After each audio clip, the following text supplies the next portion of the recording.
पाकिस्तान एक शदीद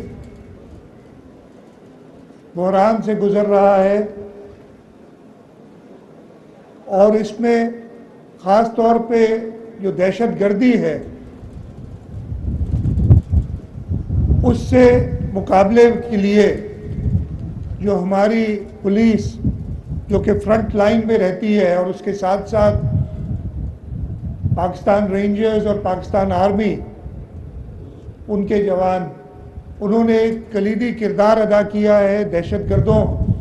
से मुकाबले में। और मैं मुबारकबाद देता हूँ सिंध पुलिस को कि सूबा सिंध के अंदर जहाँ एक वक्त में आज से 15 साल पहले ऐसा माहौल था कि आपके शहर दहशतगर्दी का निशाना थे, आपके जो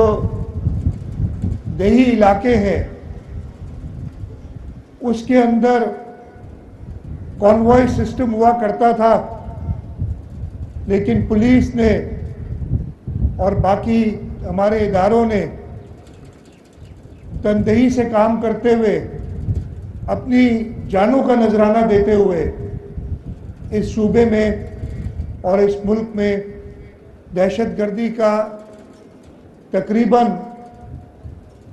खात्मा कर दिया है। इस सिलसिले में ख़ास तौर पे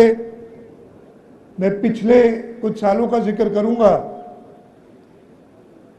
कि जिस बहादुरी से सिंध पुलिस ने, चाहे वो केपीओ वाला अटैक हो स्टॉक एक्सचेंज पे, दहशतगर्दों का अटैक था कराची स्टॉक एक्सचेंज पे, या फिर चीनी काउंसलेट पे जो अटैक था उसको नाकाम बनाया और उसके जो दहशतगर्द थे, परपेट्रेटर्स थे, उनको जहन्नुम रसीद किया, इस पे आपको मुबारकबाद। लेकिन ये इसकी एक कीमत हमें अदा करनी पड़ी है। इस वक्त तक सिंध पुलिस के 2400 से ज़्यादा जवान और अफसरान शहादत नोश फरमा चुके हैं। इसके साथ साथ रेंजर्स और आर्मी के लोग भी इस सूबे में अमन अमान कायम करते हुए शहादतें उन्हें नोश फरमाई हैं और इंशाअल्लाह ताला हम सब मिलके इन शहीदों का खून रायगा होने नहीं देंगे और अपने इस मुल्क के लोगों के लिए एक बेहतरीन अमन व अमान का माहौल पैदा करेंगे जहाँ पे ये मुल्क तरक्की करे। इसके साथ साथ जो हमें इस वक्त ख़ास तौर पे लॉ एंड ऑर्डर के हवाले से चैलेंजेस हैं उनका जिक्र मैं ज़रूर करूँगा। हमारे